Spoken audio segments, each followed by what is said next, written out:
Airport থেকে সোজা স্টেশনে।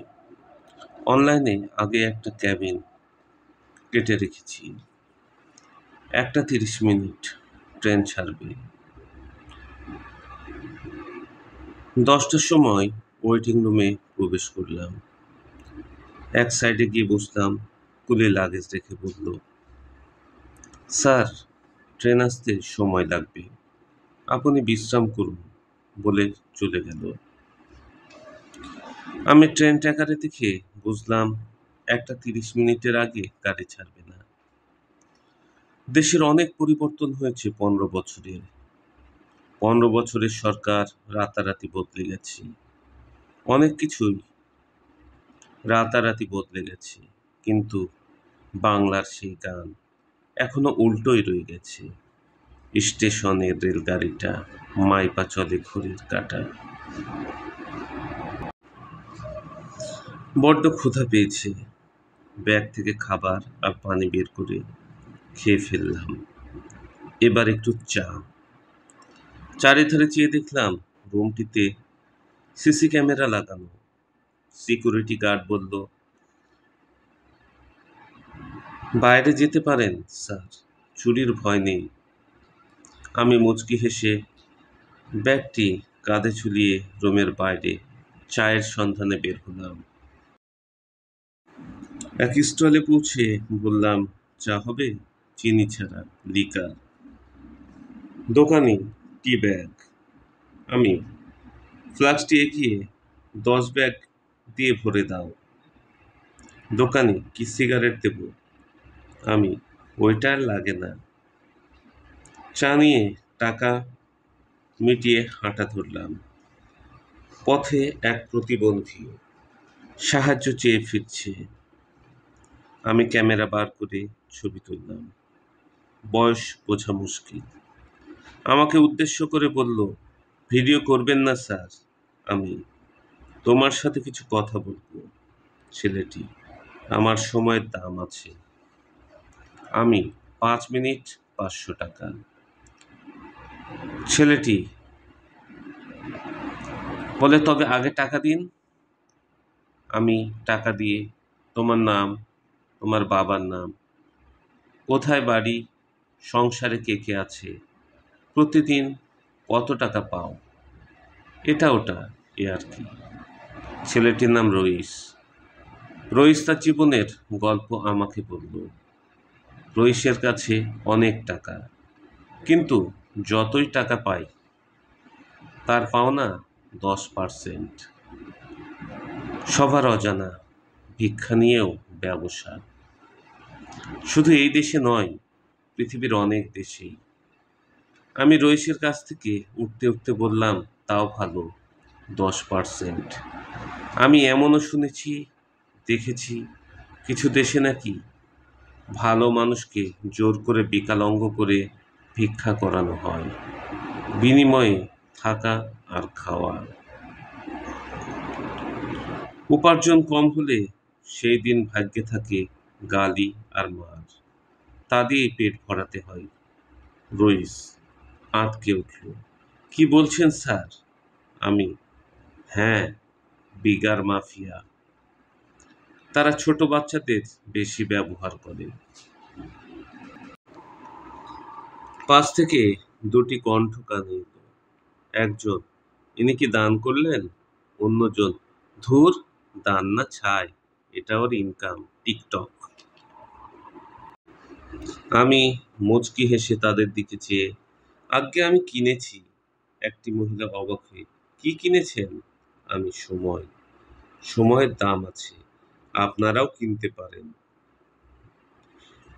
নইলে দান করে চলে যান।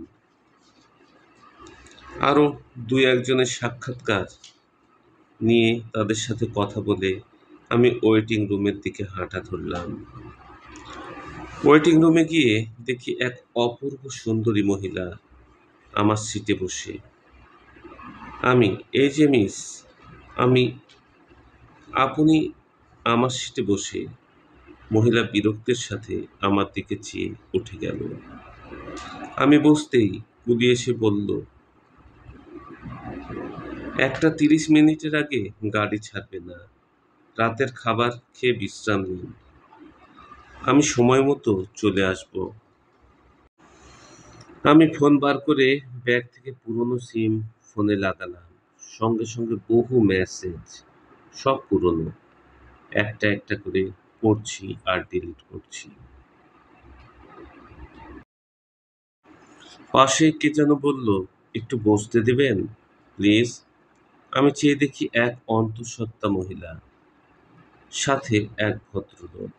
আমি অবশ্যই বলে আমার সিটটি ছেড়ে দিলাম, উঠে দাঁড়ালাম। পাশ থেকে ওই মহিলা, ওইখানে না, এইখানে বসুন। আমি মুচকি হেসে ভদ্রলোকটিকে বললাম, যান, আপনি বড় ক্লান্ত, ওইখানে গিয়ে বসুন। আপনার স্ত্রীর ওপর বড় ধকল গেছে, তাকে বসতে দিন। ভদ্রলোক, ইনি আমার বোন, দুলাভাই বাইরে আছেন। ছেলেটি গিয়ে অন্য সিটে বসে গেল। মেয়েটি রাগে রুম থেকে বেরিয়ে গেল। আমিও বের হলাম রাতের খাবার কিনতে। পাশেই এক রেস্টুরেন্ট থেকে কিছু খাবার কিনে এইখানে ওইখানে ঘুরতে ঘুরতে এক পরিচিত মুখ দেখতে পেলাম।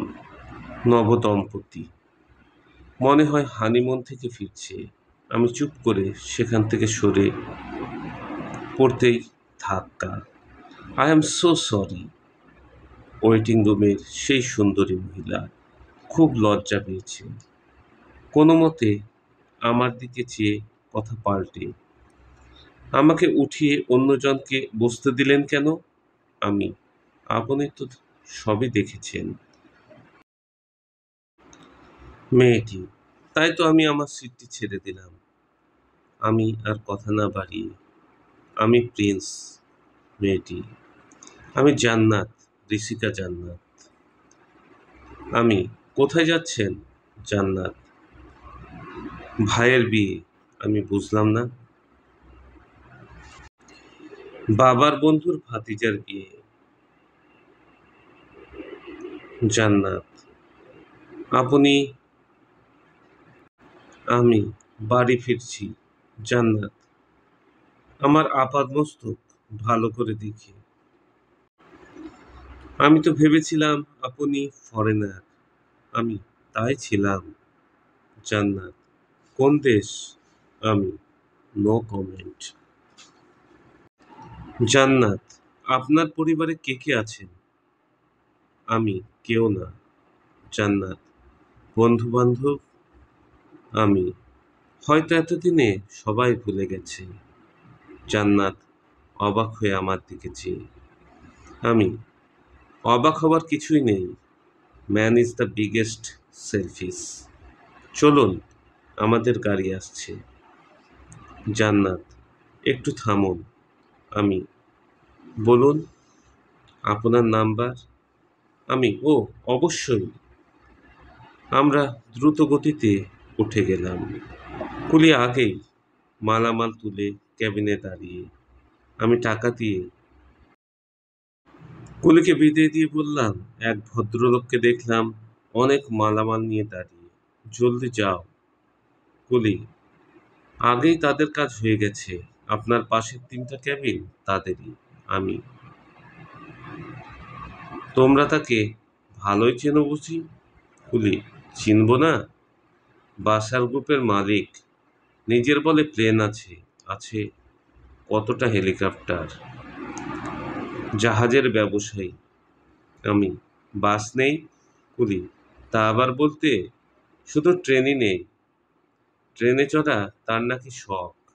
কুলি, না, শুধু উত্তরবঙ্গে গেলেই তিনি ট্রেনে যান। শুনেছি এটা নাকি তাদের বন্ধুত্বের স্মৃতি। আমি, ভালো। আমি ক্যাবিনে প্রবেশ করে শুয়ে পড়লাম। টানা কতক্ষণ ঘুমিয়েছিলাম জানি না। দরজায় খুব জোরে জোরে ধাক্কা, শব্দে ঘুম ভাঙল। দরজা খুলে দেখি সাদা পোশাক পরা 2জন লোক দাঁড়িয়ে। তারা যেন ভূত দেখছে। আমি কিছুই বুঝলাম না। আমি, কিছু বলবেন? একজন, স্যার, আমরা আমাদের গন্তব্যে পৌঁছে গেছি। আমি ঘড়ির দিকে চেয়ে দেখি সকাল ৯টা। আমি তাদের উদ্দেশ্য করে বললাম, ভাই, আমি খুবই দুঃখিত, আমাকে কুলি ডেকে দেবেন প্লিজ। তারা, কুলি তো নেই, চলুন স্যার, আমরাই আপনাকে সাহায্য করছি। আমি, ধন্যবাদ।